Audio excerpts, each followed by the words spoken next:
Hi, so my friend Patrick Landry sent me this. It's a French invention by an inventor called Jean-Christophe Dumas. It's a resonant boiler and it's supposed to be super efficient. What it is really is three hemispheres. You weld two of them together, you pop the other one on top, connect one to plus, one to minus, drop it in some water, and when you turn on an ordinary household supply, it's supposed to resonate the water at 50 Hertz and boil it somewhat rapidly. It's a very interesting idea and well worth a look at, but alongside all of these things, of course, is the immediate desire to slap a patent on it, which Jean Dumas did. The patent was filed with the European Patent Office, so the original patent is in French, but there's an English translation available for you. So the English translation of that French patent is really quite easy to get. The device is really interesting and could well be replicated by anybody with enough desire to do it. And in Jean Dumas' defence, and actually I'm quite proud of him to be honest, although he's got the patent, he refuses to sell it and has left it open source, and that is a brilliant idea. I love that idea and I think all the best to the man. What a great thing to have done, because of course these things don't exist in isolation. Nothing exists in isolation. So I don't want to take it away from Mr. Dumas' invention, which I think is a great invention, but do you remember Peter Davey? Peter Davey was a 90-year-old New Zealander, and what he came up with, and it was reported widely on the news at the time, was something that looked suspiciously like Mr. Dumas' invention. And if you look at it, it is a couple of hemispheres that dropped in water at household current that boils the water extraordinarily quickly. Mr. Davey has since died. His family took completely the opposite tack than Mr. Dumas. They're holding on to that patent and won't tell anybody what to do, despite the fact that the chap has died. They're hoping to be millionaires from this wonderful invention. And of course, what happens with such things is exactly what happens with such things. Somebody else has come up with it. If you search a little further, you'll find that there has been a replication attempt using cones, two cones inside of each other, and that has a similar effect. If you're looking around at the Dumas effect and you dig into KeelyNet, and KeelyNet is a repository of all things free energy, you'll come across a guy called George Wiseman. Now, George reckoned he discovered this Dumas effect years before Dumas actually discovered it when he was doing HHO experimentation. He used flat plates. So we've got spheres working, cones working, flat plates working. None of it seems to matter that much on the geometry of the thing. It's another interesting thing that you think about. When people are talking about this, they're talking about a strange resonant effect.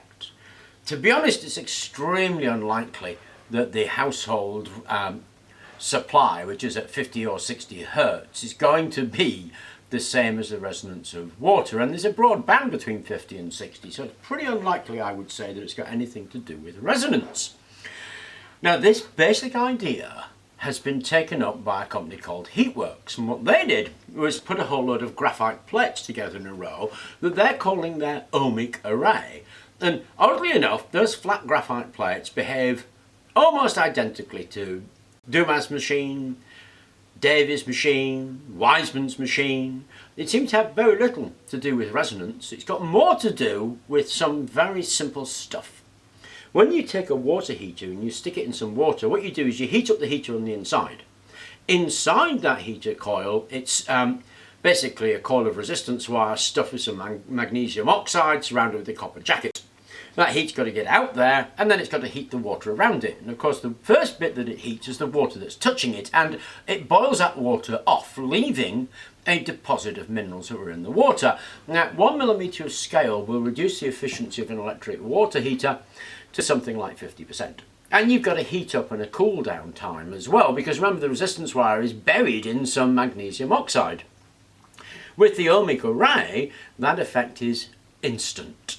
And you're only hitting the bit that you want to hit, and you're not actually boiling it in the same way that you are with an electric heater. So it turns out it behaves in the same style, the same way as all of these special geometry resonant heaters. Now, you've got to ask yourself, well, okay, if these heaters are so good, why isn't everybody adopting them? And everybody isn't adopting them for the same reasons that everybody doesn't adopt stuff. It's a pain in the neck. It requires you to do something, and it's a bit more costly up front, because ohmic heaters can be recovered in 5 years in the water heating saving they will make. But you have to install them. You have to get somebody in to rewire them, and of course people just don't do that. They stay with the old thing, and then when they replace it, they replace a bit like for like. It's called legacy. It's a legacy effect. So with the legacy effect, you don't get mass adoption, and Heatworks is having an uphill struggle to take their ohmic array out there in the market, even though it's product ready. Now I point this out really because it is an extraordinarily interesting technology. It certainly works. It's questionable whether it works because of the geometry and the resonance that actually looks like it has no real significance whatsoever. The material matters. Wiseman found that when he used copper, all of the water got dirty and full of copper, so not particularly ideal. If you looked at the Dumas device, you'll notice it was rusting. What Heatworks are doing are graphite plates. So if you want to replicate something like this, I would strongly suggest that you just use flat graphite plates and use it in the same way that Heatworks are doing, and you will get that kind of result, it would seem. Anyway, I thought I would share all of that with you because, as I say, it is interesting, and I think that there is value to be gained for it. Certainly you could build your own, and if you built your own, you certainly would make a massive saving. So I thought I would share it with you. I hope you found the video interesting. Thank you very much for watching, and please do remember to like and subscribe.